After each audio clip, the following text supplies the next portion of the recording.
ፑቲን ለኢትዮጵያ ወሳኝ ትጥቅ አበረከቱ። ካማዝ 53949 ታይፉን የተባለ ብረት ለበስ ተሽከርካሪ ነው። የተጠመዱ ፈንጂዎችንና ልዩ ልዩ መሰናክሎችን የማለፍ ብቃት ያለውና በብዙ አስቸጋሪ ጦር ግንባሮች የተፈተነ ልዩ ብረት ለበስ ተሽከርካሪ መሆኑን ከዚሁ ጋር በተያያዘ የወጡት መረጃዎች አመላክተዋል።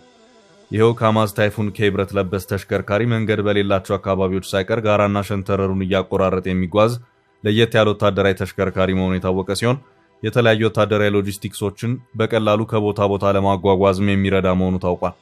እስከ 14000 የሚደርስ ክብደት አለው። በግዳጅ ላይ 2000 ኪሎ ግራም ክብደትን የመሸከም አቅምም አለው። ከፍተኛ የጉልበት አቅም እንዲኖረው ተደርጎ የተሰራና ጎማዎቹ በቀላሉ የማይፈነዱ ጥቃቶችን የሚቋቋምና በፈንጂዎች ላይ ሳይቀር የሚረማመድም ነው ተብሏል። ይህ የትኛውንም ችግር የመቋቋም ብቃት እንዲኖረው ተደርጎ የተሰራው የሩሲያ ብረት ለበስ ተሽከርካሪ በየትኛውም የአየር ንብረት የመስራት ልዩ ብቃትም አለው ተብሏል። ወታደራዊ ዘገባዎችን የሚሰራውና ጂኦፖለቲካዊ ጉዳዮችን የሚተነትነውና በዚህ ዙሪያ መረጃዎችን የሚከታተለው ታዋቂው ሪችቴድ የመረጃው ምንጭ መሆኑን የተለያዩ ድረገጾች እያመለከቱ ይገኛሉ። በቀጣይ ርዕስ የኤምሬቱ መሪ በጠና መታመም ጉዳይ እያነጋገረ ነው። ከቱርክ ቀጥላ ግሪክ ጉብኝቷን ሰረዘች። ባሳለፍነው ሳምንት ለቁልፍ ጉዳይ ወደ ተባበሩት አረብ ኤምሬትስ ሊጓዙ የነበሩት የቱርኩ ፕሬዝዳንት ኤርዶጋን አንድ ሚስጥር አጋልጠዋል። ኤርዶጋን በድንገት ጉዟቸው መሰረዙን ያሳወቁ ሲሆን ለዚህ ምክንያቱ የኤምሬቱ መሪ ሼክ መሐመድ ቢን ዛይድ መታመማቸውን በመግለጽ ነበር። ኤርዶጋን ለፕሬዝዳንቱ የጤንነት ችግር የተሰማቸውን ሐዘን ገልጸው መልካሙን ተመኝተው ነበር። ከደቂቃዎች በኋላ ስህተት መሰራቱን የተረዱት ኤርዶጋን መልእክቱን ከይፋ ገጻቸው አንስተውታል። የቱርክ መንግስታዊ ሚዲያም በዜና መልክ ያጋራውን የኤምሬት ፕሬዝዳንት መታመም ዘገባ ፈጥኖ አጥፍቶታል። የኤምሬቱ መሪ ሼክ መሐመድ ቢን ዛይድ በጠና መታመም ታዲያ ልጠፋው ቢነሳም ዓለም ተቀባብሎ ተመልክቶታል። በርካታ ትልልቅ ሚዲያዎችም ሽፋን ሰጥተውታል። ማህበራዊ ሚዲያው ሼክ መሐመድ ቢን ዛይድ ሞተዋል ወደ ማለትም አምርቷል። የኤምሬት ባለስልጣናት ጉዳዩን ቢያስተባብሉም ፕሬዝዳንቱ በጤናቸው እንዳልሆኑ ሌላ አመላካች ማስረጃም ተገኝቷል። ከቱርኩ ፕሬዝዳንት ኤርዶጋን ቀጥላ በሳምንቱ ኤምሬትን ለመጎብኘት ቀጠሮ የያዘችው ግሪክም ምክንያት ሳትሰጥ ጉብኝቱን መራዘሙን ገልጻለች። የግሪኩ ጠቅላይ ሚኒስትር ኪሪያኮስ ሚትሶታኪስ በዛሬው ዕለት ወደ አቡዳቢ ለማምራት ቀጠሮ ይዞ የነበረ ሲሆን በአካል የነበረው ጉዞ በስልክ ከተደረገ ንግግር በኋላ ስለመራዘሙ መንግስታቸው ገልጿል። በቅጽል ስማቸው ኤምቢዜድ ተብሎ የሚጠሩት የኤምሬቱ ፕሬዝዳንት ጤና ጉዳይ ታዲያ የበለጠ መነጋገሪያ ሆኗል። ኤምሬት በአገሯ ውስጥ ለተቃዋሚ ኃይሎች ምንም አይነት መድረክ የማትሰጥ አገር ብትሆንም በውጭ ሀገራት ያሉ የተቃዋሚ ቡድኖች ታዲያ ፕሬዝዳንቱ በካንሰር ስለመያዛቸው እያስነገሩ ይገኛል። የኤምሬት ባላንጣ ሳውዲ አረቢያና ሚዲያዎቿም ይህንኑ እያስተጋቡ ይገኛሉ።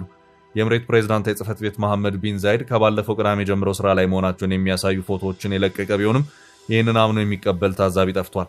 ቢን ዛይድ ፈገግ ብለው ከኳታር አሚር ሼክ ታሚን ቢን ሐማዳ ጋር የተነሱት ፎቶ አጠራጣሪ ነው የሚል ትችት ተሰምቶበታል።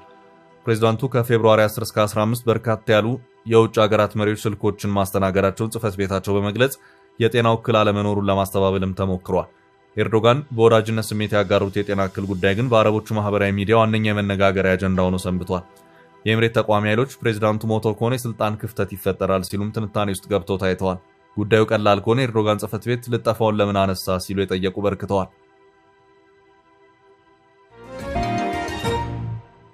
በቀጣይ መረጃ ኢትዮጵያ በዓለም ቀዳሚ የቱሪስት መዳረሻ መሆኗ ተገለጸ።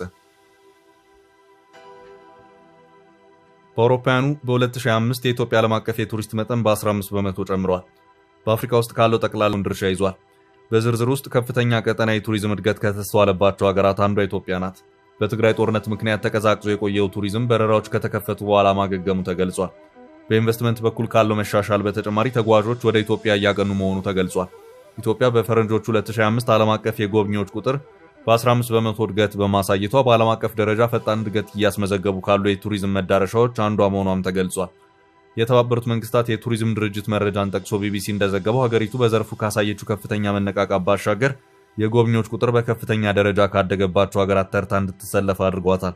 ለዚህ የቱሪዝም ዘርፍ ዳግም መነቃቃት በዋነኝነት የተጠቀሰው በሰሜኑ የሀገሪቱ ክፍል የነበረው ግጭት መቆሙን ተከትሎ የመጣው የተሻሻለ መረጋጋት ነው። ከ2023 ጀምሮ ጥቃቱ በትንሹ 28 ሰዎች መገደላቸውን አልጀዚራ ዘግቧል። በአልሳፊያ የገበያ ቦታ በሶዳሪ ከተማ ሰሜናዊ ኮርዶፋን ጥቃቱ መድረሱን አፋጣኝ የፍትህ አገልግሎት የሚሰጡ የህግ ባለሙያዎች ቡድን አረጋግጠዋል። ከጥቃቱ ጀርባ የአብዱልፈታህ አልቡርሃን መራሹ የሱዳን ጦር እንዳለበትም ይኸው ቡድን በኤክስ ገጹ ላይ አስፍሯል። ጥቃቱ የተፈጸመ ሲሆን ንጹሃን በገበያ ቦታ ላይ በተሰበሰቡበት ሰዓት የደረሰ ነው። በንጹሃን ላይ የሚደርሰውን ግፍ እያከፋው እንደሄደም የሚጠቁም ሆኗል። ሁለቱም ወገኖች ጥቃታቸውን እንዲያቆሙ ቢጠየቁም በኮርዶፋን ያለው ጥረት እየተባባሰ ሄደዋል። አካባቢው የመሐመድ ሐምዳን ዳጋሎ መራሹ የፈጥኖ ደራሽ ኃይልና የአልቡርሃን መራሽ ዋናው ጦር መፋለሚያ ማዕከል ከሆነም ሰነባብቷል። ሶዳሪ ከኤልኮቤድ ማለትም ከሰሜን ኮርዶፋኗ ከተማ 230 ኪሎ ሜትር ርቀት ላይ የምትገኝ ቦታ መሆኗም ተመላክቷል። ምንም እንኳን ከሱዳን ጦር ጋር ግንኙነት ያላቸው ባለስልጣናት ጥቃቱን አላደረስንም ለማለት ቢሞክሩም አስቸኳይ ፍትህ ለመስጠት የሚሞክረው የህግ ባለሙያዎች ቡድን ግን አልቡርሃንን ተጠያቂ አድርገዋል። እንደ ዓለም ጤና ድርጅት መረጃ በሱዳን ምድር በጦርነቱ ሳቢያ ከ40 ሺህ በላይ ሰዎች ህይወታቸውን አጥተዋል። ከ14 ሚሊዮን በላይ የሚሆኑት ተፈናቅለዋል። የአርኤስኤፍ እና የሱዳን ጦር በተባበሩት መንግስታት ድርጅት፣ በዩናይትድ ስቴትስ እና በዓለም አቀፍ የሰብአዊ መብት ተሟጋች ድርጅቶች በሰላማዊ ዜጎች ላይ ጥቃት፣ ማንነት ተኮር ግድያና ሰፊ ጾታዊ ጥቃትን ጨምሮ ከባድ የሰብአዊ መብት ረገጣዎችን በማድረስ ክስ ቀርቦባቸዋል።